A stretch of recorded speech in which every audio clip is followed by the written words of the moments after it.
बोलो शंकर भगवान की जय हो, बोलो श्री रामचंद्र भगवान की जय, बोलो वाल्मीकि रामायण की जय हो। तेरे गुरु चरण सरोज रज निज मन मुकुर सुधार, बरनहु रघुवर बिमलो यशो जो दायक फल चार। बुद्धहीन तनु जानिके सुमिरहु पवन कुमार, बल बुद्धि विद्या देहु वही हरहु कलेश विकार। सियापति रामचंद्र की जय, उमापति महादेव की जय। सुंदरकांड प्रथम सर्ग 35वां श्लोक, उसके आगे की कथा सुनिए। आप लोगों को 35 तक सुना चुके हैं, वहाँ आगे सुनिए। बाहु संत व्यामास महापरिघ सन्निभौ, आस साध कपिह कट्याम चरणौ संचुअ कोचचा। बाहु संत व्यामास महापरिघ नय सन्निभौ, आस दाद कपिह कट्याम चरणम संचु कोचचा। उन्होंने अपनी विशाल परिघ के समान भुजाओं को पर्वत पर जमाया, फिर ऊपर के सब अंगों को इस तरह से सिकोड़ लिया कि वे कटकी सीमा में आ गए, और साथ ही उन्होंने दोनों पैरों को भी समेट लिया। बोलो श्री रामचंद्र भगवान की जय हो। यहाँ तक आपको सुना चुके हैं, फिर भी और सुनते जाइए। संध्रत्य च भुजौ श्री मास्तैव शिशिरोधराम, तेजः सत्वं तथा वीर्य मारी वेशज वीर्यवान। तत्पश्चात तेजस्वियों पराक्रमी हनुमान जी ने अपनी दोनों भुजाओं गर्दन को भी सिकोड़ लिया। इस समय उन्होंने तेज बल और पराक्रम सभी का आवेश हो गया है। मार्ग लोकयन दूर दूर भय प्रणीहिते क्षणा, रुरोध हृदय प्राणा नाकाशमवलोकयन। उन्होंने अपने लंबे मार्ग पर दृष्टि दौड़ाने के लिए नेत्रों को ऊपर उठाया, आकाश की ओर देखते हुए प्राणों को हृदय में रोक लिया। इस तरीके से हनुमान जी पूरी अपने शरीर की तैयारी जैसी कर रहे हैं जाने के लिए, पूरा हाथ पैर सब सिकोड़ लिए। पदभ्याम दृढ़मवस्थानं कृत्वा कपि कुंजरा, निकूच्य कर्णौ हनुमान तु पितिश्चन महाबला। वानरान वानर श्रेष्ठम इदम वचनम ब्रवीत। इस प्रकार ऊपर को छलांग मारने की तैयारी करते हुए कपि श्रेष्ठ महाबली हनुमान ने अपने पैरों को अच्छी तरह जमाया, कानों को सिकोड़ कर उन वानर शिरोमणि ने अन्य वानरों से इस प्रकार कहा। चलने के लिए पूरी तैयारी कर लिए, तो अपने वानरों से क्या कहा। यथा राघव निरमुक्तः शरः स्वसनि विक्रमः, गच्छेत तद्वद गमिष्यामि लंकाम रावण पालिताम। जैसे श्री रामचंद्र जी का छोड़ा हुआ बाण वायु वेग से चलता हुआ, उसी प्रकार मैं रावण द्वारा पालित लंकापुरी में जाऊंगा। नहीं द्रक्ष्यामि यदि ताम लंकायाम जनकात्मजाम, अननैव हि वेगेन गमिष्याम सुरालयम। यदि लंका में जनक नंदनी सीता को नहीं देखूंगा तो उसे वेग से सुरलोक में चला जाऊंगा। यहाँ तक सब पढ़ चुके हैं हम। यदि वा त्रिदेव सीतामान द्रक्ष्यामि कृताश्रमः, बद्धवा राक्षसा राजानाम मानस्यामि रावणम। इस प्रकार परिश्रम करने पर यदि मुझे स्वर्ग में भी सीता का दर्शन नहीं होगा तो मैं राक्षस राज रावण को बांध कर ले आऊंगा। सर्वथा कृत कार्यो वेचामि सह सीतया, आनिष्यामि वलंकामां समुत्पाट्यं सरावणाम्। सर्वथा कृत कार्यो हेमस्यामि सह सीतया, आनिष्यामि वलंकामां समुत्पाट्य सरावणाम्। सर्वथा कृतकृत्य होकर मैं सीता के साथ लौटूंगा अथवा रावण सहित लंकापुरी को उखाड़ कर ले आऊंगा। इसलिए हमारे हनुमान जी कह रहे हैं, बोलो श्री रामचंद्र भगवान की जय हो, बोलो बजरंगबली की जय हो। कैसे भी ढूंढ के लाऊंगा। एवं मुक्ता तू हनुमान, एवं मुक्ता तू हनुमान, वानरो वानरोत्तमः, उत्पाथाय वेगेन वेगवान विचारयन्, सुपर्णमिव चात्मानं मेने सा कपि कुंजरा। ऐसा कहकर वेगशाली वानर प्रवर्षी हनुमान जी ने विघ्न बाधाओं का कोई विचार न करके बड़े वेग से ऊपर की ओर छलांग मारी। उस समय उन वानर शिरोमणि ने अपने साक्षात गरुड़ के समान ही समझा, इतनी तेज उड़ करके जा रहे हैं। समुत्पतति वेगाता तु वेगात ते नागरो हैडः समुत्पतित वेगाता तु वेगातीत नगरो हिडः संध्रात्या विटपान सरवान समुतपेतु समन्ततः। जिस प्रकार वे कूदे उस समय उनके वेग से आकृष्टो पर्वत पर उगे हुए सब वृक्ष उखड़ गए और अपनी सारी डालियों को समेटकर उनके साथ ही सौर से वेग पूर्वक उड़ने लगे। बोलो बहुत जैसे जहाज नहीं उड़ते उसके साथ सब पेड़ पौधे सब उखड़ के चलने लगे साथ में।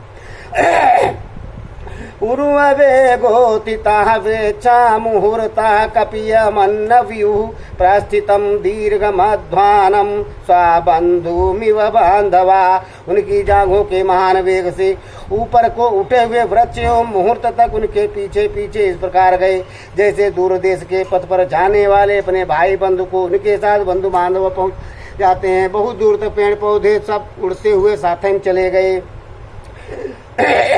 तमुरागावे मातिन्ता सालस चान नगोत्तमा अनुरजागा मनोहन्नंतम संज्ञाइव महीपतिम।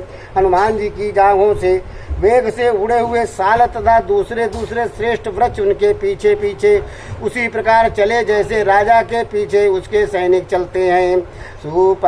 सुपिता बहुर गई भी सुपसिपिता गर बहुर गई भी बापाद पैरवन्नति कपि हनुमान पर्वताकारो अभुआ अद्भुत दर्शनः।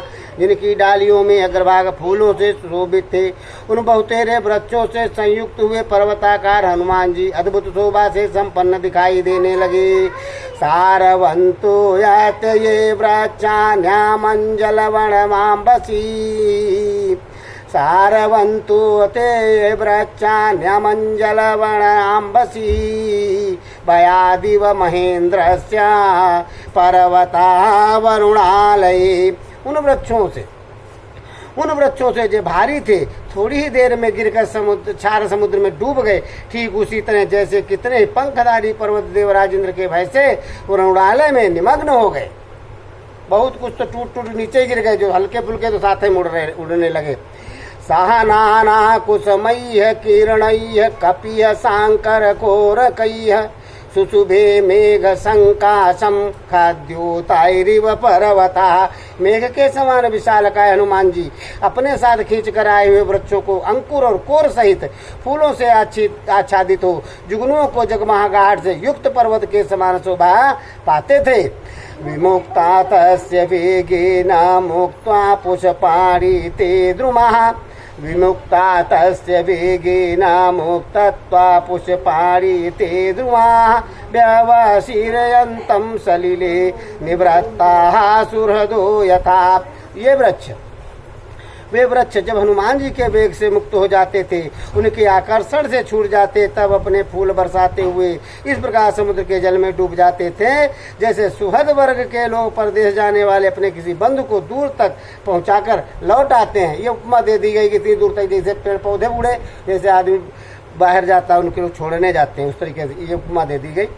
लघुवत् पापोपन्नं तन विचित्रम सागर पे पतत लघुत्वेनोपदपन्नं तद विचित्रम सागरे पतत द्रुमाणां विविधं पुष्पं कपिय वायु समीरतम् ताराचितमिवाकाशं प्रभवौ सहा महानड़वा। हनुमान जी के शरीर से उठी हुई वायु से प्रेरित हो वृक्षों के भांति भांति के पुष्प अत्यंत हल्के होने के कारण जब समुद्र में गिरते थे तब डूबते नहीं थे, इसलिए उनकी विचित्र शोभा होती थी। उन फूलों के कारण वो महासागर तारों से भरे हुए आकाश के समान सुशोभित होता था। पुष्पौघेण सुगंधेन नाना वर्णे नहि वानरः पुष्पौघेन सुगंधेन नाना वर्णे नहि वानरः वभौ मेघ इवोद्याना वैविधूर्ण विभूषिता। अनेक रंग की सुगंधित पुष्प राशि से उपलक्षित वानर वीर हनुमान जी बिजली से सुशोभित होकर उठते हुए मेघ के समान जान पड़ते थे, बहुत तेज चल रहे थे। तस्य वेग समुद्रद्भुतैः पुष्पैतो यसमदसत तस्य वेग समूहदुभतय्य पुष्पैतोयमद्रशत ताराभिमरिव ब्राह्माभिरुदिताभिरवाम्बरम् तस्य वेग समुदुभतय्य पुष्पैस्तोयमद्रशत ताराभिरिव रामाभिरुदिताभिरावाम्बरः। उनके वेग से झड़े हुए फूलों के कारण समुद्र का जल उगे हुए रमणीय तारों से खचित आकाश के समान दिखाई देता था। तस्यांबरगतौ बाहु दाद्रसाति प्रसारितौ पर्वताग्राद विनिष्क्रान्तौ पंचायाइव पन्नगौ तस्यांबरगतौ बाहु ददसाति प्रसारितौ पर्वताग्राद विनिष्क्रान्तौ पंचायाविव पन्नगौ। आकाश में फैलाई गई उनकी दोनों भुजाएं ऐसे दिखाई देती थीं मानो किसी पर्वत के शिखर से 5 फन वाले 2 सर्प निकले हुए हों। हनुमान जी ने ऐसे भुजाएं फैला दी थी, ऐसा लग रहा है 5 फन वाला सांप सर्प दिख रहा हो, निकले हुए हों, 2 सर्प निकले हुए हों। पिमन्निव बभौ चापि सौमिर्जालं महावरणम् पिबन्निव बभौ चापि सौमिर्जालं महार्वणम् पिपासुरिव चाकाशं दाद्राशेष महाकपि। उस समय महाकपि हनुमान ऐसे प्रतीत होते थे कि मानो तरंगमालाओं से सहित महासागर पी रहे हो। वे ऐसे दिखाई देते थे कि मानो आकाश को भी पी जाना चाहते हो। इस तरीके के क्रोधित हुए पूरा चेहरा लग रहा था कि आकाशों का सब खा पी जाएंगे। तस्य विद्युत प्रभाकारी तस्य विद्युत प्रभाकारी वायुर्मार्गनुसारिणः नयने विप्रकाशेति परवस्था विभावानलौ। वायु के मार्ग का अनुसरण करने वाले हनुमान जी बिजली की सी चमक पैदा करने वाले दोनों ने ऐसे प्रकाशित हो रहे थे मानो पर्वत पर 2 स्थानों पर लगे हुए दावानल दहक रहे हूँ। बहुत बहुत बड़े बड़े से मतलब आग बहक जल रही हो, इस तरीके दावानल। पिंगे पिंगे पिंगा च मुख्य च बृहति परिमंडले पिंगे पिंगा च मुख्य च बृहति परिमंडले चक्षुषी संप्रकाशेते चंद्र सूर्याइव स्थितो। पिंगल नेत्र वाले वानरों में सेठ हनुमान जी दोनों गोल बड़ी बड़ी और पीले रंग की आंखें चंद्रमा और सूर्य के समान प्रकाशित हो रही थी। सूर्य और चंद्रमा के समान ऐसे लग रही थी, बड़ी बड़ी आंखें लग रही थी, आंखें प्रकाशित हो रही थी। मुखम नासिकायाम तस्य ताम्रया ताम्रहिमाभवौ मुखम नासिकया तस्य ताम्रया ताम्रमाभवौ संध्या समाभिस्पृष्टं यथा स्यात् सूर्यहिमण्डलम् मुखम नासिकया तस्य ताम्रया ताम्रहिसाम्भिभौ संध्या समाभिस्पृष्टं यथा स्यात् सूर्यहिमण्डलम्। लाल नासिका के कारण उनका सारा मुंह लाली लिए हुए था, अतः वो संध्या काल से संयुक्त सूर्यमंडल के समान सुशोभित होता था। इतना चेहरा लाल हो गया था कुछ तो क्रोधित होकर के। बोलो शंकर भगवान की जय हो। 60 श्लोक तक आप सुनाए, बाकी आप कल सुनिएगा। जय जय सीताराम, जय श्री राम, जय जय श्री राम, जय हो। जय बोलो बाबा की। बोलो वाल्मीकि रामायण की जय हो। मंगल भवन मंगल हारी द्रवहु सो दशरथ अजिर बिहारी मंगल भवन